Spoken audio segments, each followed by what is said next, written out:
Welcome to the Here's Waldo podcast, where we sit down with top visionaries and creatives in the video game industry. Together, we'll unravel their journeys and learn more about the path they're forging ahead. Now, let's get started with the show. Hi, I'm Lizzie Mintis, founder and CEO of Here's Waldo Recruiting, a boutique video game recruitment firm. This is the Here's Waldo podcast. And every episode, we dive deep into conversations with creatives, founders, and executives about what it takes to make a successful game. You can expect to hear valuable lessons from their journey and get a glimpse into the future of the video game industry. This episode is brought to you by Here's Waldo Recruiting, a boutique recruitment firm for the video game industry. We value quality over quantity, transparency, communication, and diversity. We partner with companies, creatives, and programmers to understand the why behind their needs. We provide a white glove experience that ensures a win-win outcome. Before introducing today's guest, I want to give a big thank you to Wallace Poulter for introducing us. Today, we have Jess Mulligan with us. Jess is a 35-plus year veteran of the online game industry, producing and managing online games and massively multiplayer persistent worlds. Their book, Developing Online Games, an Insider's Guide with co-author Bridget Patravorsky, has been published worldwide in over 10 languages, including Korean and Chinese. Jess is currently a consultant and troubleshooter for senior executives operating in the US and Europe. Let's get started. Thanks for being here, Jess. Hey, thank you for having me. Yeah, you have been working in online games for 35 years. Walk me through where the state of the industry was when you started and where you see it going. Wow. Well, big opening question. I actually got involved in online games in 1986. A friend of mine became the Apple system operator for the Genie network, one of the proprietary online services. And he brought me on as like an assistant game librarian, doing downloads and checking them for viruses, all of that. And there were no online games on the network at that time, but about 6 months in, the guy that ran Genie, Bill Loudon, had come from CompuServe, so he brought some games over with him. And they finally got up on that antiquated system. Imagine trying to program a multiplayer game in Fortran 77, because that's what these guys were doing. So, trying to make C work with Fortran 77 on a mainframe. So the first game came up from Kesmai, Stellar Warrior, and I just fell in love. I mean, I wanted to change careers overnight. The first time I played that game, played for about an hour, and involved this huge battle with 80 people.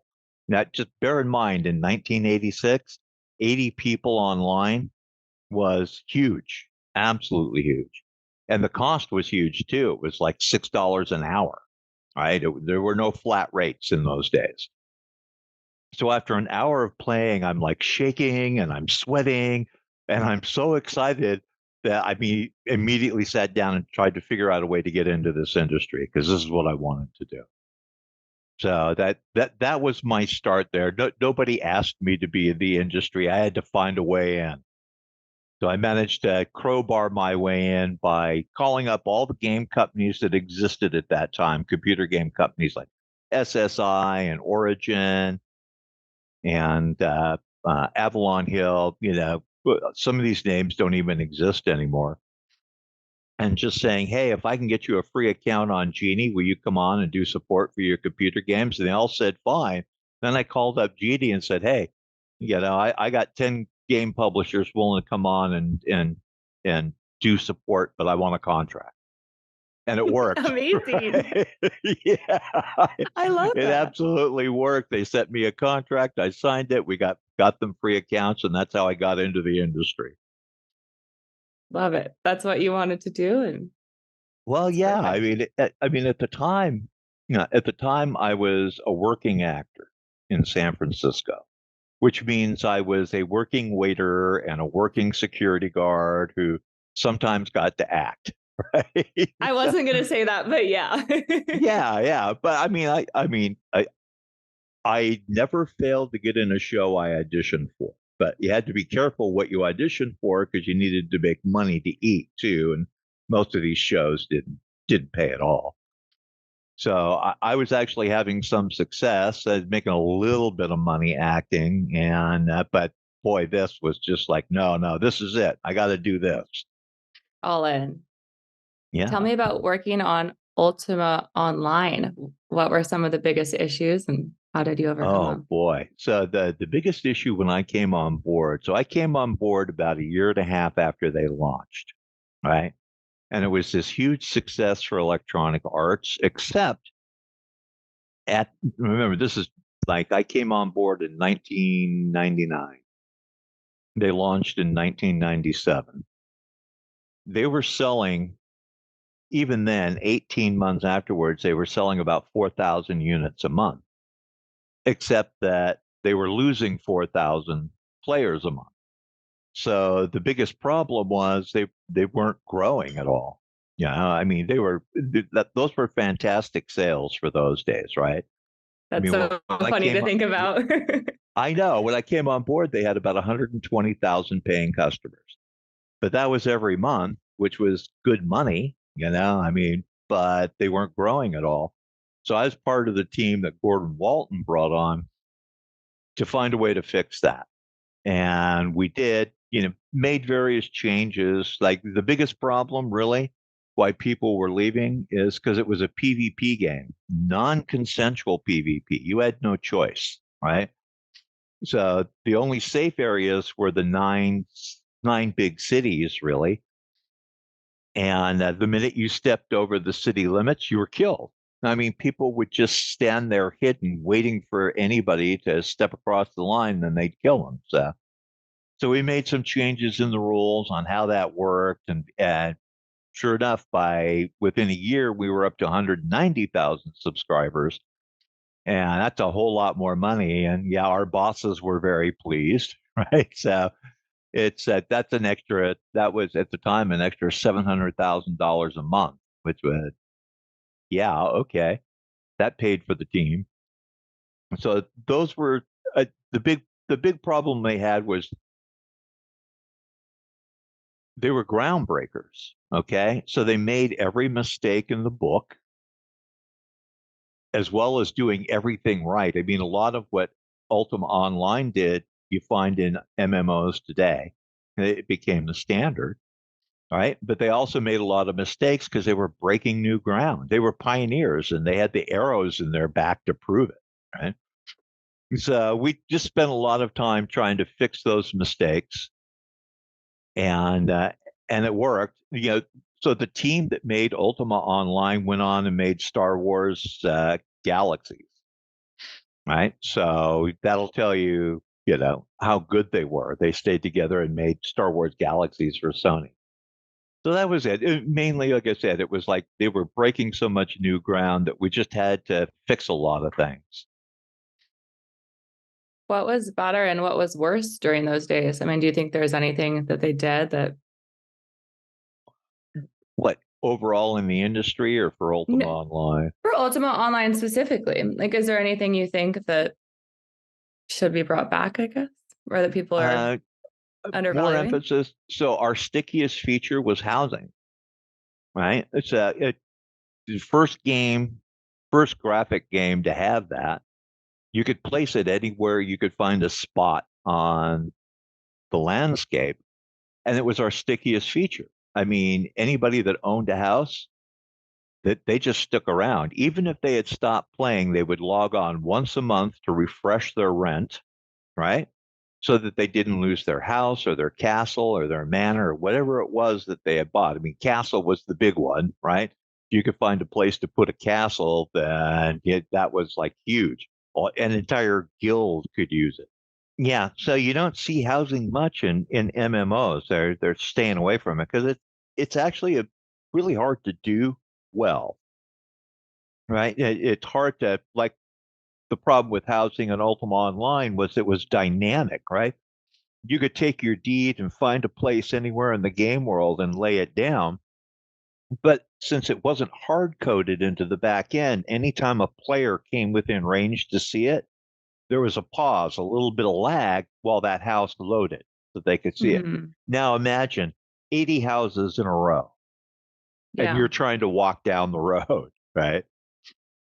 So they eventually got that figured out, but that's something that people just didn't want to mess with after that. You know? So I would say bring back housing, be more skill based because the idea that you could work on skills, an individual skill, rather than just, have to spend up your experience points was a huge seller for Ultima Online. You could be anything you wanted to be. I can't remember how many professions there were at the end of it, but you could be everything from a lion tamer to a baker.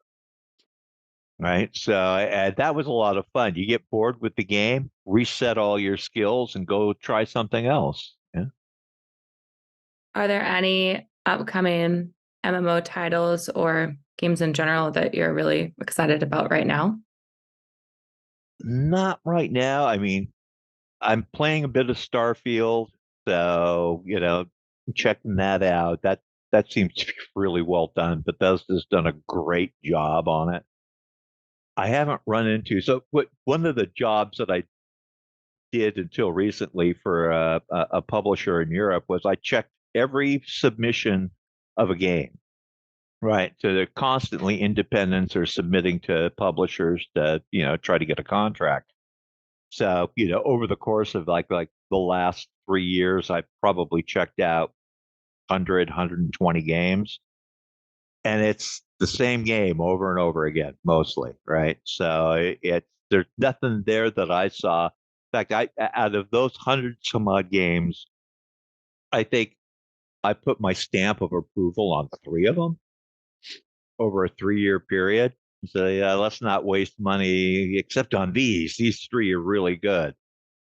So yeah, I can't think of anything I'm really waiting for right now.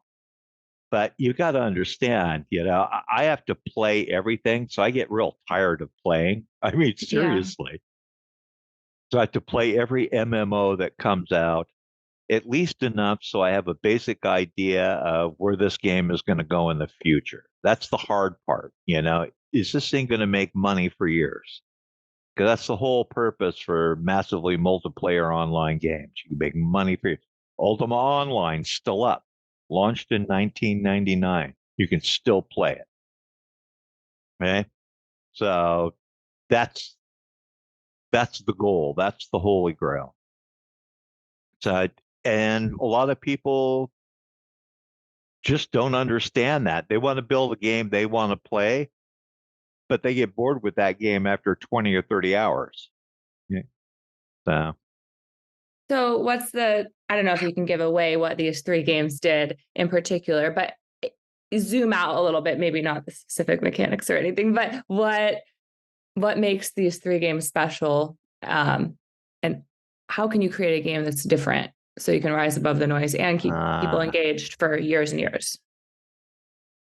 well, the three games that I approved understood that there was a whole experience to be had here, right? So their game actually started the very first time you hit the website, right? So imagine clicking on an ad, that game looks interesting. That's where the game would begin for you, right? The whole customer experience, taking you through, explaining it, making it easy to sign up, letting you know what you're getting in for. When you get into the game for the first time, they held your hand until you got done with the tutorial, right? So here's how you make a character. Here's what you have to watch out for. Like, how many times have you played an MMO and you make a character that you think is great, except you get a couple 100 hours in and realize you gimped the whole thing out at the start, and now that Yeah. character is useless, right? These three games would take you into it and say, be on the whereabouts for this. If you're doing a magic user, think about this, right? Think about this on the late game. Understand you're going to be weak in the early part of the game, but you'll be very strong in the end game, that kind of thing. So they held your hand all the way through it. did you a nice simple tutorial, gave you a lot of nice stuff to get you started as a first or second level player.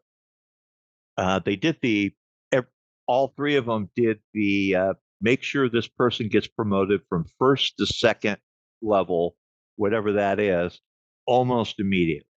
Right. So they understand like, okay, they get that little endorphin rush, right? Yeah. Yeah. That was invented basically by D&D back in the day, for their paper games, their paper and pen games. They wanted to make sure when you started a new module and rolled a new character, you'd get some instant satisfaction, right? Or very quickly. And the best online games picked up on that, and that's what they do.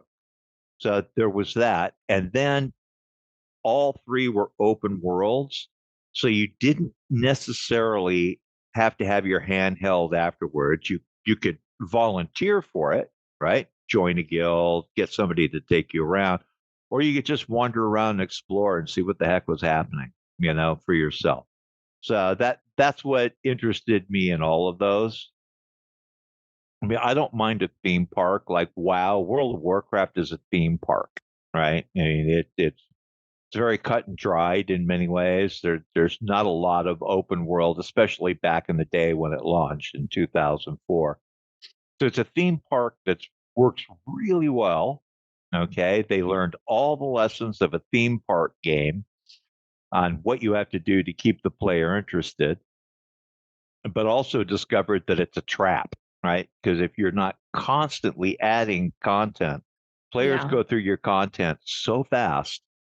I remember when I was the executive producer for the Asheron's Call franchise, and we would do an update every month. We would add content every month, and as much of it as we could cram in a month. And the players would go through it in 3 days and be complaining, like, that's it? Like, dude, we gave you 10 whole new quests that you can replay. We gave you new weapons, new armor that you can, go out and find. And they're complaining after 3 days because they've already played it. So that's the problem with a theme park. With an open world, you don't really have that problem, right? So people are just moving around, doing what they have, playing by themselves or raiding with their guild if they're in a guild.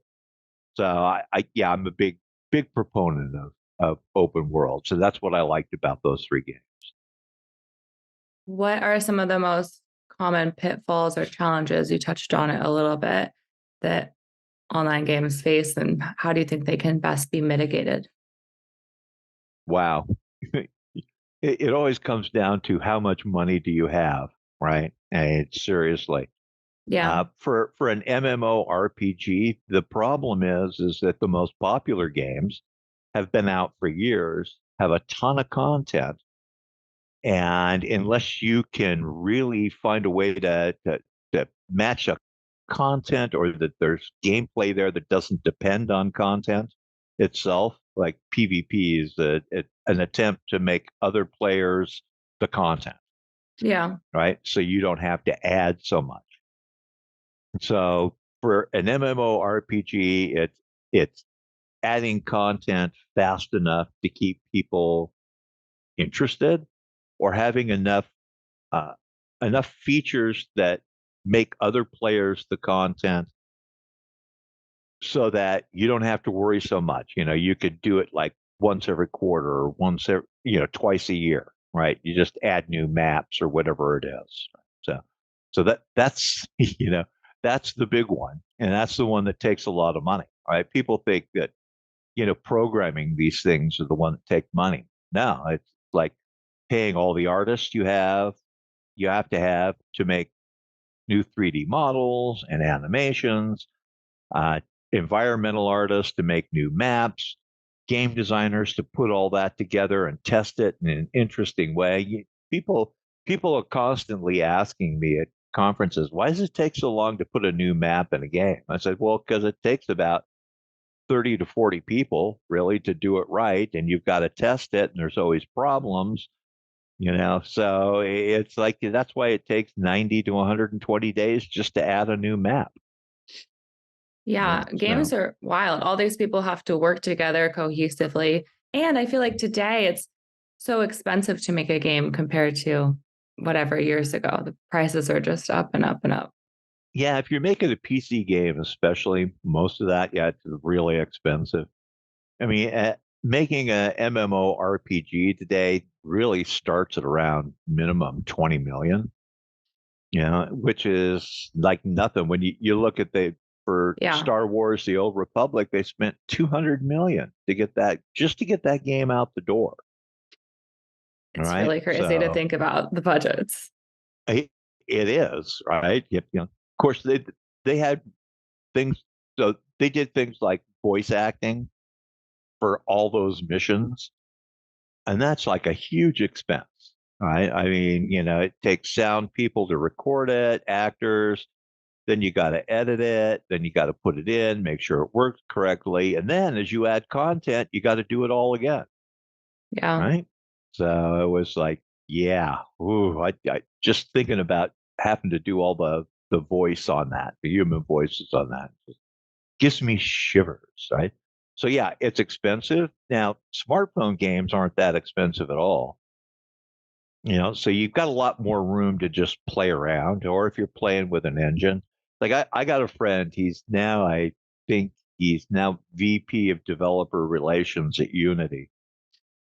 I mean, he must be having a real happy month, right? So, It's been a uh, time, yes. yeah, been a time. But when I met him, he was a first-time producer at K2 Games, they would take other people's online games and run them.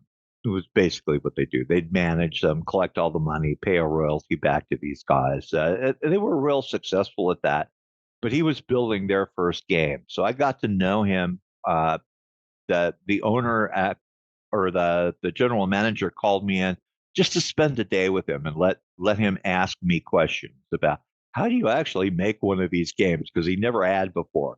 He'd been managing them for years, but he'd never had to make. But on the side, since they were using Unity to build their own, on the side, he just really worked to understand Unity and work with it. And he started making a bunch of real cheesy games, easy games. He went and got public domain monster images like Frankenstein, the Mummy from the old movies that were in the public domain, and he make cute little side scrollers for kids. And he kept doing that, and he kept putting them up on the stores until one day he was making $3,000 a month with games that he could build in a day or two, right? With that long tail. And Unity noticed and said, "How would you like a job?" you Wow. know, that's how he got into it, basically, into working at Unity. He's been there for years now. Yeah. So it's, when you're doing smartphone games, really limited games, you have much more flexibility to just play around, and they're a lot cheaper. The problem is that when it comes time to launch them, you don't have any muscle, right? Publishers have marketing budgets. They know who to contact. They can get you interviews. They know influencers online that they can get to play the game online, and that's like a huge thing these days. That's like 50% of the marketing budget now is influencers, right? So Yeah. so their games almost always fail, whether they're great or not. I mean, simply because they have no reach, right? Yeah. Yeah, so that's why I mean, if you want to get started in the game industry and you don't know anybody, the way to get started is get Unity or Epic and start making games. Make something to show people, right? It's like, look, here's what I've been doing on my own time. Here's this little Yes. game, right? And Can you that talk to works my really well. candidates? Yeah, make a Yeah, website, make a portfolio, contribute to an open source project. Just do anything that sets you apart that shows that you actually care, even if the market is good. Still do that. exactly. Exactly. Yeah. Then you'll have something to show. I probably look at maybe 50, 60 candidates a year, mainly for senior levels, but sometimes for like senior programmers or even junior programmers just coming in and artists. That's the first thing I look for is like, show me your work. right? You know, Yeah. if you've never been in the game industry before, are you interested enough that you actually built your own games? Did you do a website where you critiqued other games, what you liked, what you didn't like, what you would do differently? Yeah. Yeah, I'm right there with you. I'm 100% with you. That even if you've never worked at a game company before, at least show me the passion that you love games and you want to make games. I mean, that's what every hiring manager wants to see. But you touched on more junior people. I think, especially for senior, because the more senior you are, let's say you're a senior director at Amazon, you're not hands on at all at some of these large Yeah, companies. And then it's a struggle to find someone at a really high level who's also still capable and still understands what it's like for the people on the ground floor. So I yeah. think that's super valuable. Yeah, That's you really know what? You're absolutely right. You know, it's just when I talk to senior managers now, candidates, we talk about products that they've worked on in the past, right? It's like, who did you work for? What did you do there? What were yeah. the big problems that you had to solve? What were the risks and things like that? So they have a track record already, right? So I know they know how to make games. I'm just trying to find out if they're how good they are. Yeah. And these days you can't really call up, it still happens, but backdoor referencing is less Yeah. and less. So, but it is Well, important. even for that. So if I'm looking at a candidate that I know knows Wallace Poulter, for example, first thing I'm going to do is call up Wallace after I've talked to the guy at least once. If I like him, I'll call up Wallace. Say, what kind of guy is this? Is he okay to work with? Can he really do what he says he can do? Or she, maybe she. Or she. Yeah, yeah, exactly. I probably since I do a lot of hiring for not hiring, but screening candidates for European companies the last 3, 4, 5 years. Yeah, about half of them are women. It's just like, wow, the difference between America and Europe that way is like extreme for me. It's like they have no problem, throwing a woman candidate in the mix. Like, yeah, we like what this person did over here at this studio. Please talk to her. So it's better in Europe, you think? Oh, much, much. My That's so experience has been, interesting. I wonder yeah. why. Uh, it depends on the country. So, like in Germany, much as I love Germany, guys do not like to take orders from women in Germany, right? So, I talk to a lot of candidates at a junior or a staff level, but they don't look at a lot of candidates at the senior level, female candidates at the senior level. Totally different in Britain, France. I haven't hired for a Spanish company in a long while, so I don't know what it's like. So there's national and regional differences there. But on the whole, they've had schools, colleges and schools there that have been turning out game programs for a long time. Women just naturally fell into it, right? As more women started playing games 30 years ago, it was more women going, I'd love to do this for a living. Yeah. And it just Yeah. happened. It happened organically. Yeah. They have better benefits too. Like I know in Poland, you have a year off, and then after that year, you have the option by law to work part time if you want. Your company has to offer you that. And they just have better childcare and all over, I think, systems to not make you Yeah. go bankrupt in the process. So, Oh, yeah. Yeah. You look at Germany's the one I'm most familiar with, but 14 months child leave, childbirth leave, 14 months.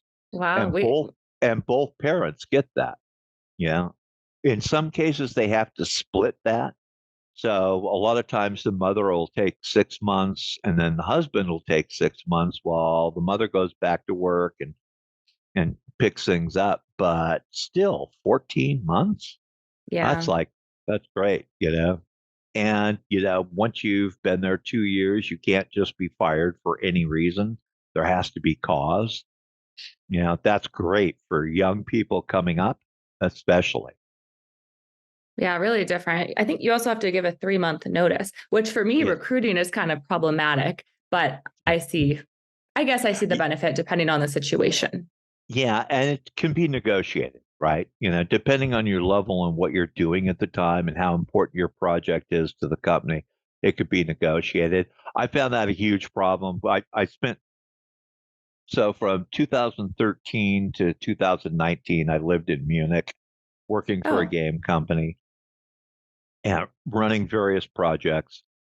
And that was trying to get people on board was my biggest problem, right? Like you said, they have to give 90 days notice.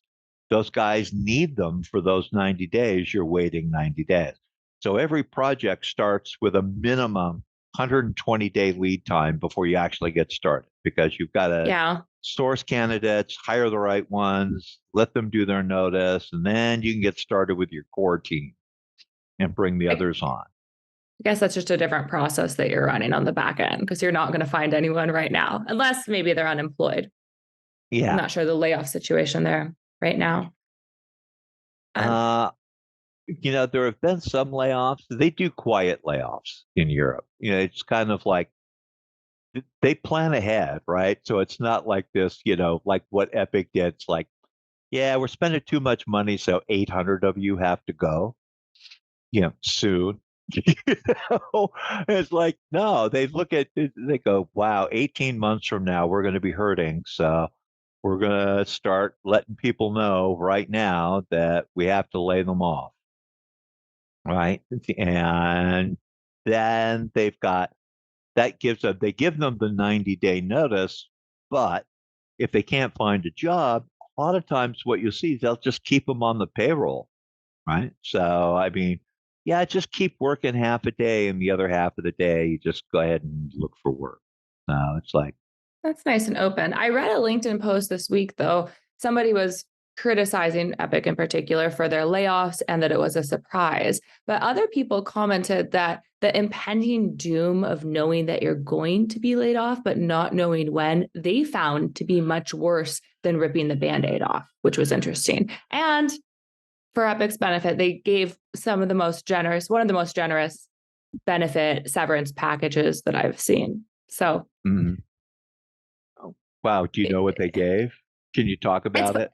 it's public. You can go to Epic Games. They Ah, published everything, but they gave 6 months, and you still get all of your bonus or stock or whatever you had, and they'll pay your benefits. So that's a really nice severance package. Obviously, that, not all companies have the finances to be able to offer no. that, but I think that that shows a lot about who they are. And I mean, I just talked to a company that's collapsing because they made inappropriate hiring decisions and didn't let anybody go. And it's an unpopular opinion, but if you're in the red or headed to the red, I mean, hopefully you figure that out sooner than later. But there is a point where not laying people off is the wrong thing to do. It is terrible. It is unfortunate for people, but sometimes, I mean, if you want Epic to be around, I think their finances were not great. So it makes sense. Same also with Unity, not the way in which they executed their update was appropriate by any means. That was definitely fumbled.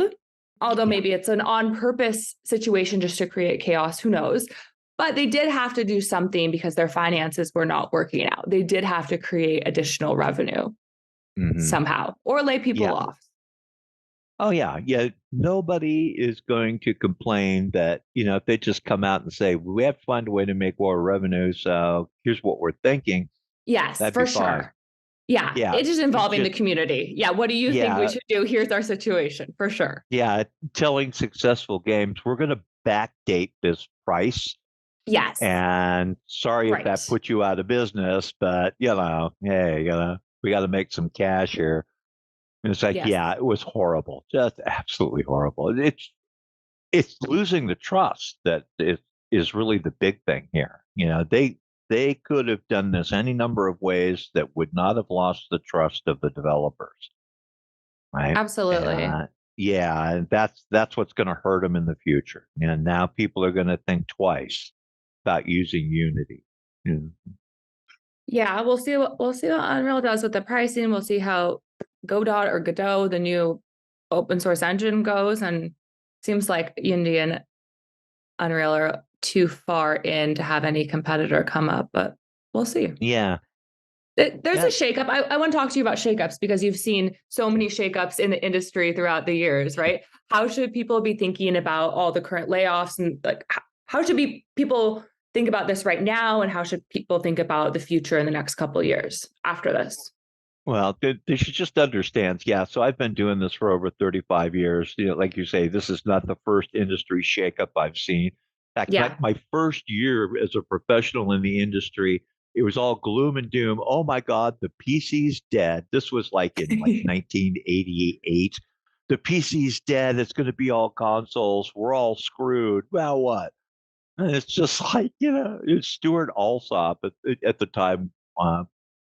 One of the main industry writers and commentators just looked at at the game developers conference that year, was the third game developers conference, I think, and just said, God, would you guys just quit panicking?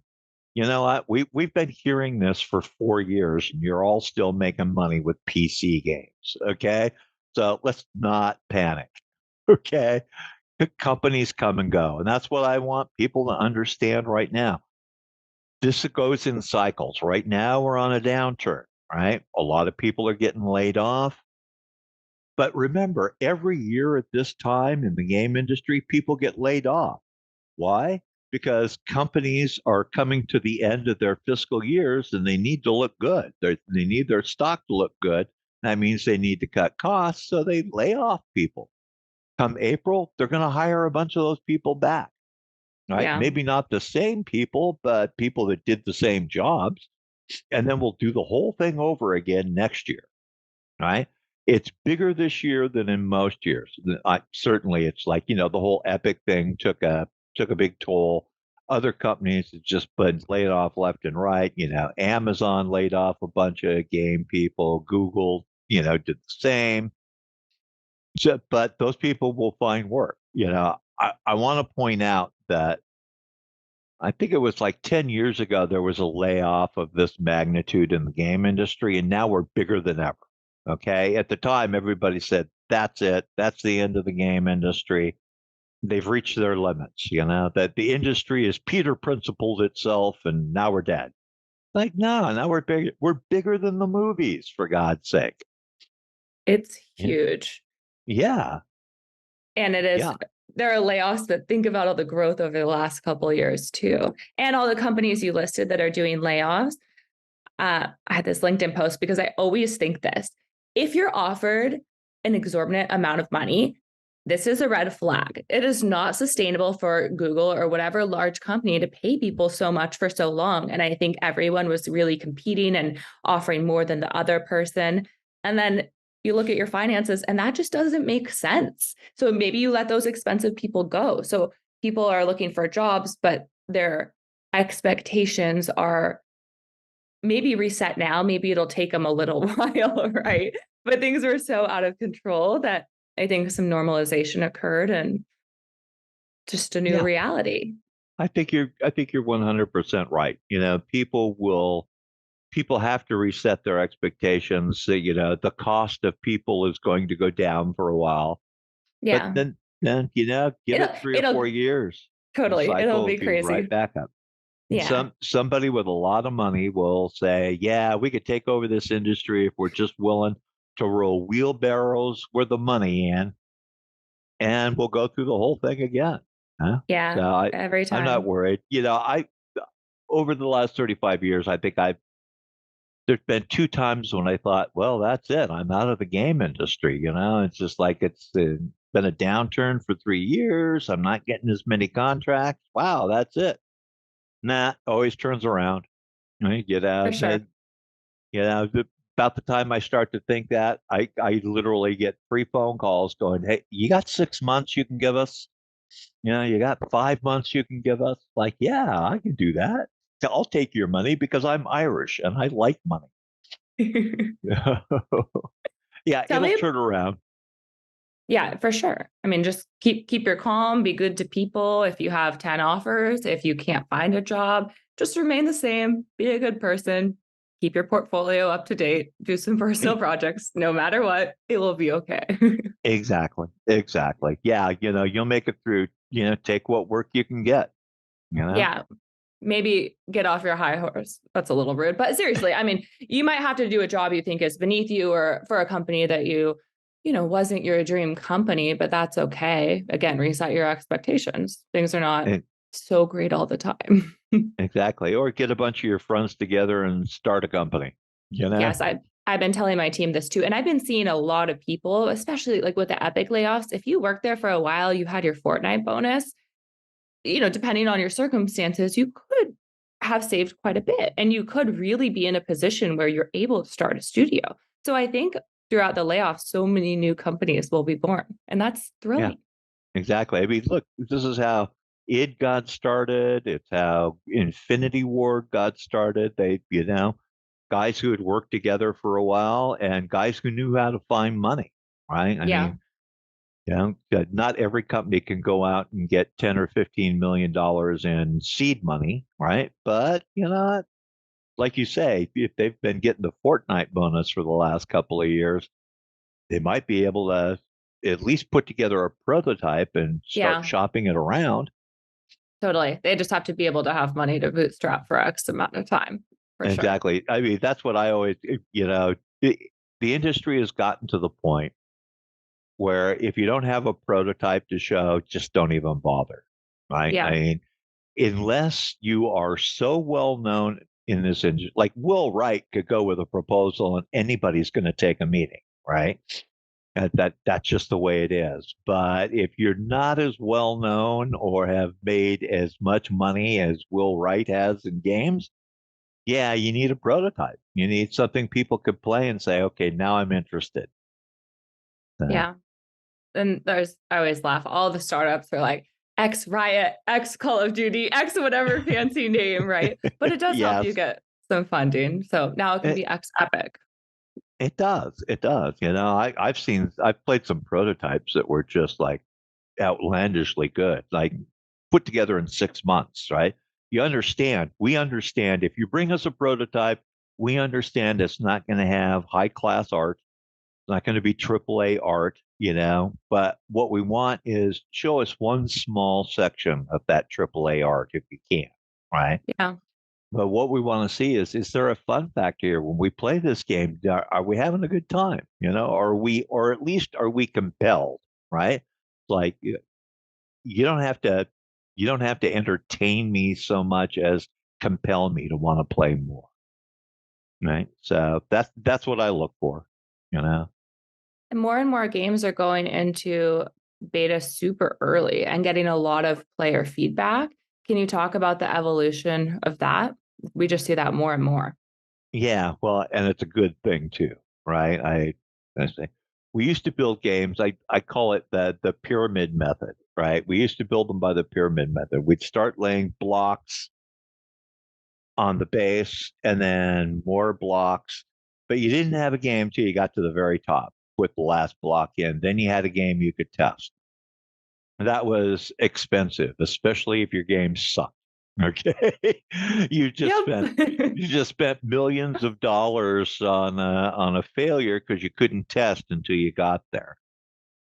And then about I guess the late '90s, a few. I mean, Turbine with Asheron's Call was famous for this. So they were building an MMORPG, but what they built first was a melee game. They didn't add any magic or any ranged combat or any of that. They built the best melee combat game they could build. And then they tested that with players, right? Not, not a lot. I think it was less than 300, but enough so the players could go, that's really good. I like that. I like that melee combat. And then they go back and they start adding in all the ranged weapons, the bows and arrows, the spears, the throw knife. And I think they were really the first team to really do that. And it worked out great. I mean, Asheron's Call sold like hotcakes. Made a lot of money for Microsoft and Turbine. And now more people are doing that. They're just saying, no, you know what? It's just, you hear it described as fail fast, Yeah. right?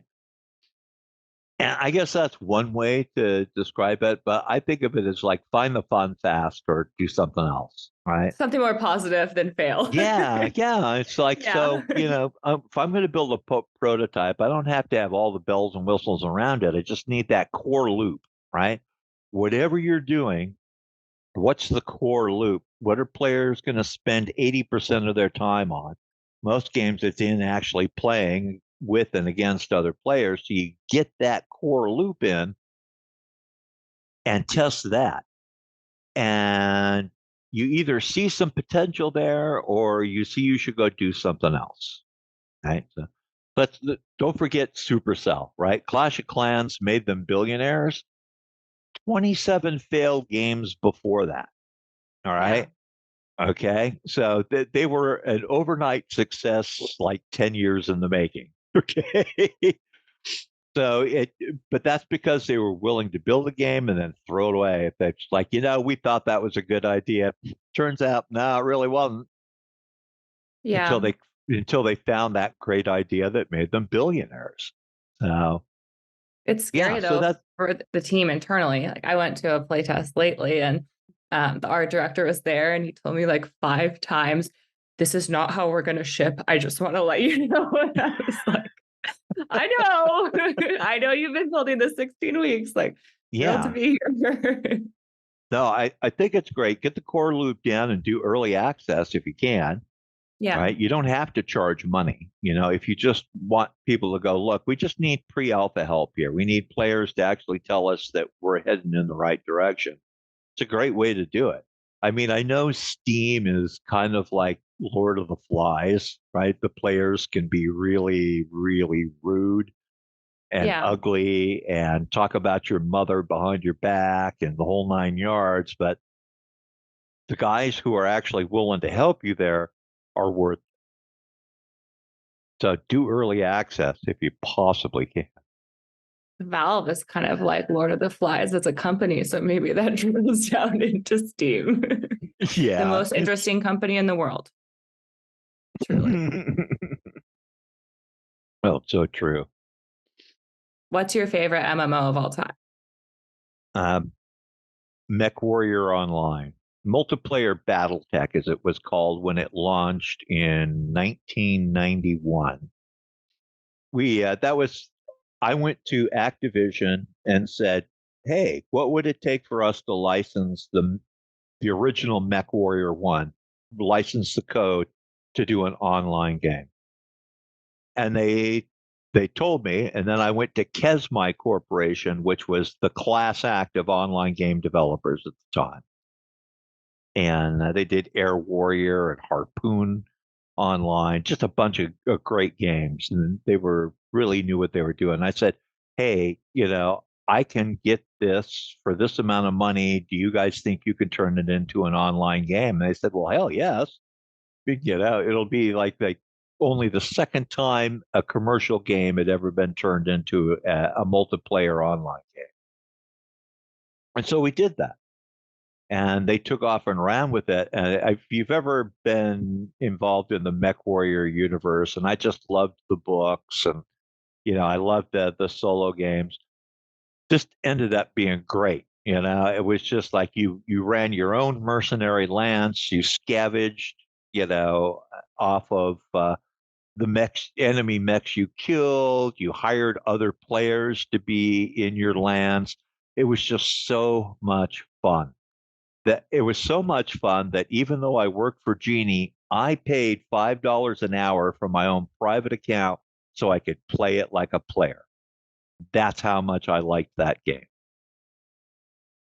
Love it. I love your Yeah. passion. And I love your initial story about how you broke into the industry by force.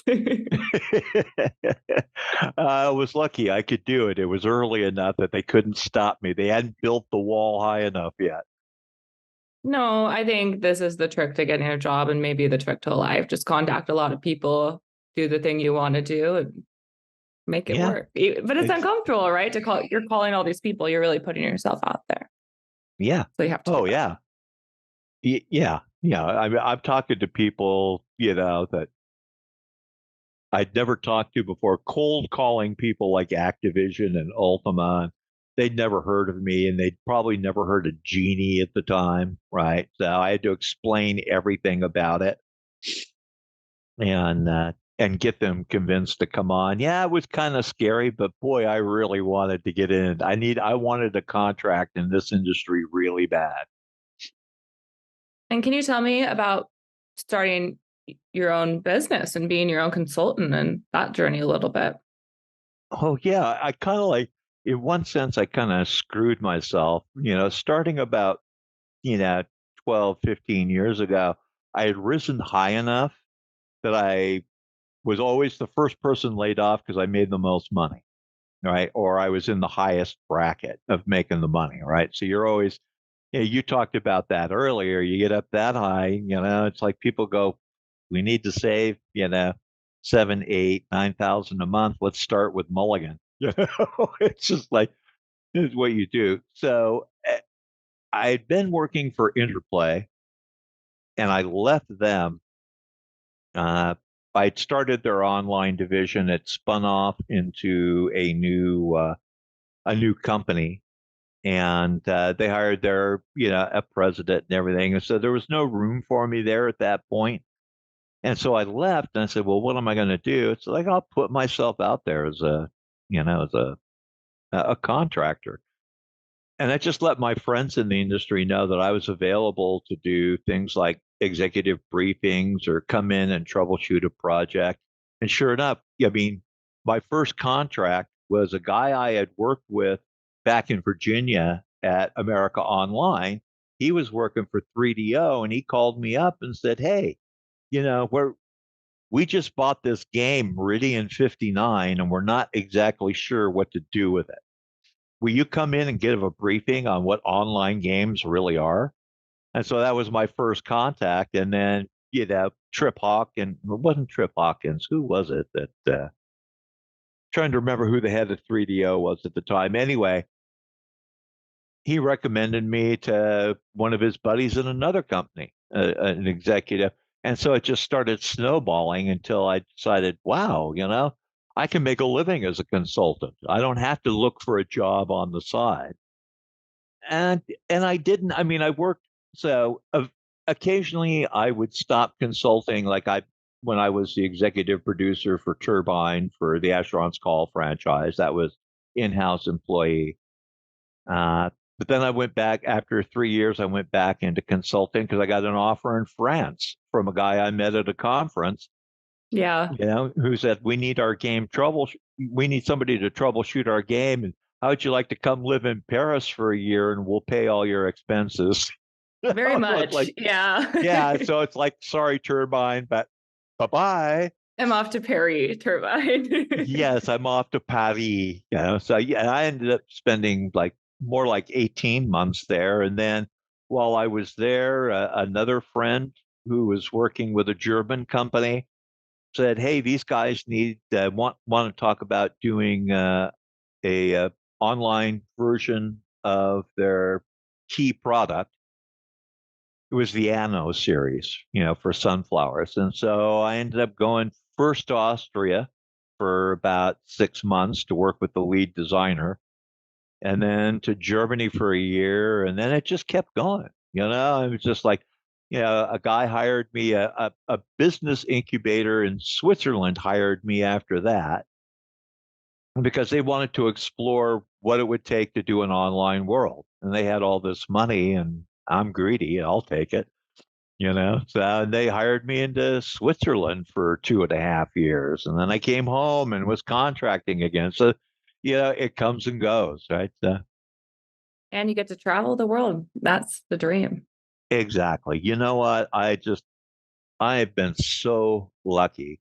I mean, this career has allowed me to spend weeks and weeks in mainland China. Yeah, I mean, if you've never been to Shanghai, I really recommend it. Talk about a thoroughly modern city, but getting to work with like the Chinese, I think I've worked in 11 different countries Wow. when I'm trying to get. So talk about being lucky. Yeah, you bet. I loved living in Germany. It's so centrally located that on weekends, I'd just get on a train. I'd get a ticket on the first train going out after I get to the train station. So I'd end up places like Serbia, Croatia, Berlin, wherever, I just visit all these countries. Romania, boy, that was great. Bucharest, I love that. Yeah, so it's just like I highly recommend. I didn't speak a second language before I started consulting. Now I don't speak a second language yet, but I can swear in 7 or 8 different languages, right? So you learn That's that. what's most important. Exactly. It's always what you learn right away. And ask where the bathroom is. But, I highly recommend people here, you want to get a perspective on how how good it can be to work in this industry. Find a job in Europe in this industry. Absolutely. That's my dream. Just traveling, Yeah. getting on a train, checking out all the other countries. Yeah. There's nothing better. Well, I did that in Paris too, except I never left Paris. I would go to a different train station every Saturday because they're beautiful. They are, most of them are works of art. And you could just wander around that train station for an hour or so going, this is amazing. And then when you go upstairs, there's a flea market. Every Saturday, every train station has its own flea market. So you go in there and see what people are selling. It's just like, it was a great way to spend a Saturday. I would love to be there now. Yeah. Thank you. I have one final question. If you have your top piece of advice for a studio making a multiplayer game, big or small, what would it be? Do not overscope your game. Most of the games I've been brought in to troubleshoot have been because they tried to do too much, cramp too many features in.